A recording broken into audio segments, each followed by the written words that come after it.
அப்பனா என்ன பார்க்கும்போது மனுஷங்க மாதிரி தெரியல, அதுதானே?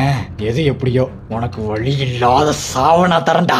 அடுத்து நம்ம ஹீரோவை காட்டுவாங்க பாருங்க, பங்கமா இருக்கும். அப்படியே அங்க கட் பண்ணிட்டு இங்க ஏறாங்க டஞ்சனுக்குள்ள காட்டுறாங்க. அந்த எறும்பு அந்த ஜாம்பி எல்லாம் தின்னுட்டு இருக்கும். அந்த ஹீலரோ இதெல்லாம் ரொம்ப விலை உயர்ந்தது, இதெல்லாம் சாப்பிடாத அப்படி தடுத்து நிப்பாட்டுவா. அந்த எறும்பு அதெல்லாம் கேட்காம அந்த பொண்ணை கிழிச்சு விட்டுரும். அந்த பொண்ணுக்கு ரத்தம் வந்துடும். உடனே நம்ம பெரு போயிட்டு ஹீலர் பொண்ணுக்கே ஹீல் பண்ணி விட்டுட்டு போலாம் அப்படின்னு சொல்லிட்டு உள்ள போயிட்டே இருப்பான். உள்ள போய் பார்த்தா அந்த பாஸ் நிப்பான் பாருங்க. நம்ம ஹீரோ கிட்ட இருக்க மாதிரி இறந்து போன படையெல்லாம் இதுகிட்ட இருக்கும். அதை பார்த்துட்டு இவனுங்க மறந்து போயிடுவானுங்க. இது எவ்வளவு பவர் தெரியுமா, இது அவ்வளோ பவர், ஐயோ இது பயங்கரமான ஆளு, ஓவர் பில்டப் பண்ணிட்டு இருப்பானுங்க. அடுத்து நம்ம பெரும் மாசா நடந்து வந்துட்டு இருக்கும் பாருங்க.